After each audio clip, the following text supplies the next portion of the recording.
Hey, sociology students, we are back for more.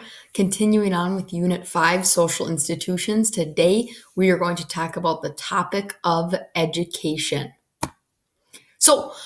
Education.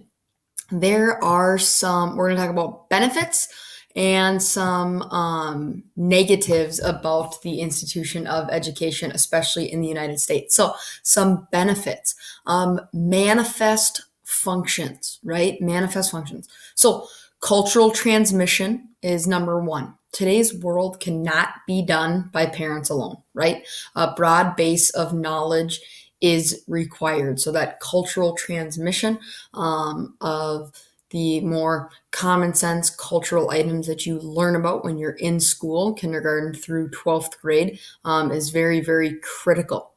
The second is personal development.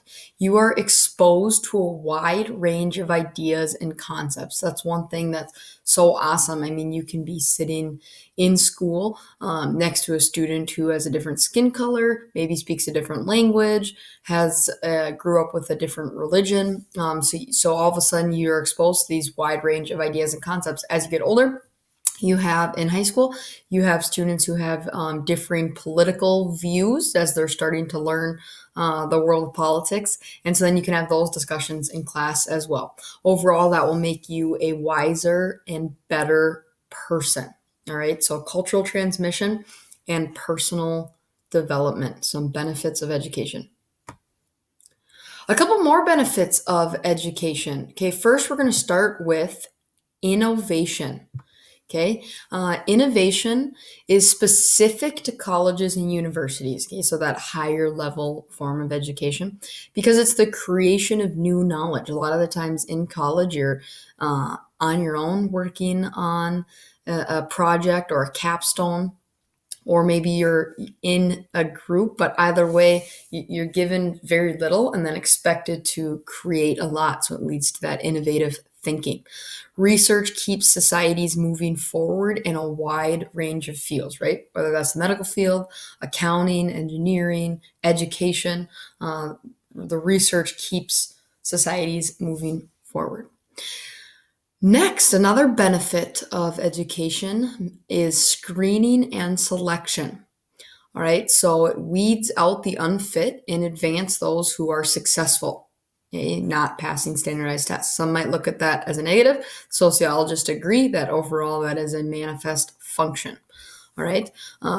So many argue that American education system is not performing this properly. We're going to dive a little bit deeper on the No Child Left Behind program that George W. Bush signed in and kind of what that means.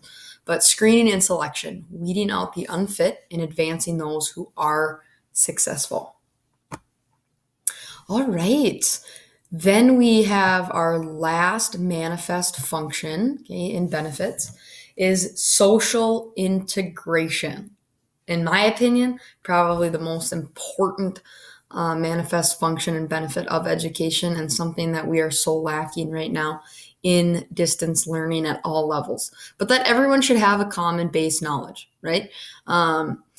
He says Arthur Schlesinger, he believes that the educational system is promoting social disintegration, right? Because of things like offering women's studies, African American studies.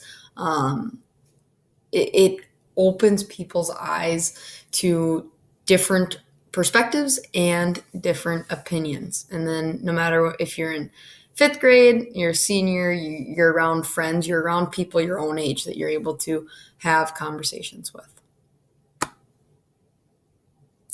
All right. Now on to the latent functions for the institution of education. Number one, it serves as a babysitting service. We talked about that in, I think, one of the first weeks of the trimester. Freeing parents to work, right? Once your child is of age, they are able to go attend school while your parents are able to go to work. So it's a babysitting service. Colleges, number two, colleges and universities act as a marriage market. It's astonishing the number of people who meet their spouse, their significant other in college. I'm one of them. Just was engaged to him this fall. And it's one of those things where, you chose that college for a reason, whether it was for sports, academics, obviously, maybe a combination of that, the location. There's something that you really like about a school when you decide to go there. And that's something that you have in common with everybody else that chooses to go there as well. So that already kind of aligns some ideologies already there for you. And then number 3, a creation of a distinct youth culture, right? Every youth culture is different. Today's is very technology and social media driven. You guys are kind of like the kids of TikTok, and that's something that we'll talk about further. Okay, but those are 3 latent functions. Okay, dysfunctions of education. Dysfunctions of education.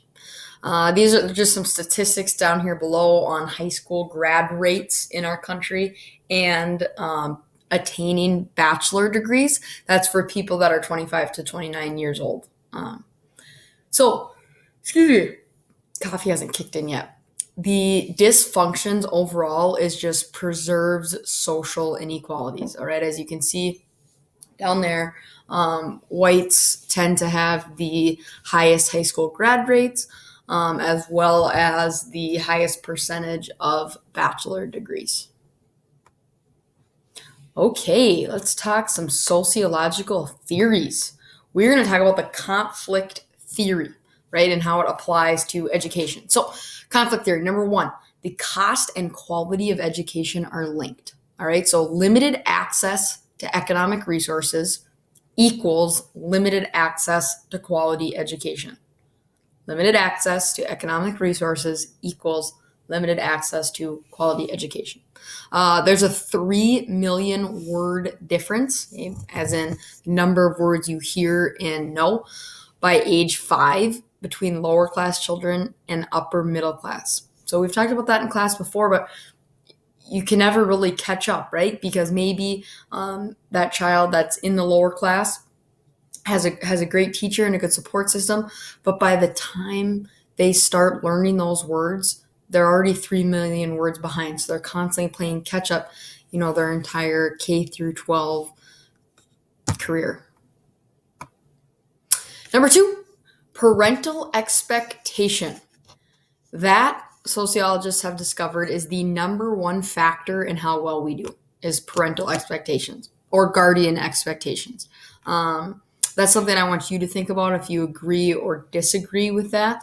But it's proven time and time again that parents and guardians are so critical in how well we do, right? If they're able to, go out and buy that Magic Treehouse book for you and spend time reading and helping with homework and encouraging, it's proven to be very important in the success of education. All right. Okay, conflict theory continued. Cultural background is the third piece here. Cultural background. So upper and middle class homes are more conducive to learning. And I think we learned about that quite a bit looking at statistics of distance learning in our community, in our state, and even our country. Usually there are less kids and more adult interaction, right? Like we talked about, being able to help. There's more books and learning tools at home. Maybe that's a nice desk for you to sit at while you do your homework, a bookshelf, nice computer, desktop. And then the lower class homes are simply not as conducive to learning. Oftentimes there's less space, and there can be a negative mindset regarding education.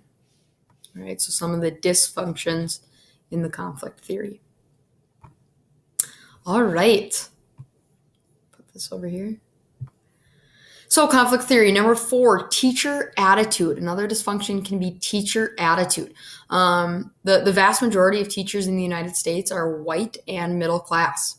So there's some conscious and subconscious bias because of that. And a substantial portion of students are not from that race in class. So when you have the majority of teachers in our country that are white middle class, it almost puts them in a position of power. So trying to connect with students of all backgrounds, socioeconomic statuses is so important to the field of education and the future of teaching. And then the fifth is labeling. Labels follow students through their education. I think a great example of that, like the Saints and Roughnecks conversation we had, that can depend on, the amount of credibility the community gives you and parent groups give you and your teachers give you, as well as when we talked about even when you're much younger, like in elementary school, and you're put into advanced classes right away. It's much easier for you to sustain those advanced classes through middle school and high school versus if you're just a late bloomer and you're trying to get into the advanced courses in eighth or ninth grade. It's going to be much more difficult for you because you weren't labeled as one of the, smart advanced kids from the beginning. All right. And that's all we have for education. So we looked through the conflict theory, applied that to education, some of the dysfunctions. We also looked at the latent and manifest functions of education. So if you have any questions, shoot me an email. And until next time.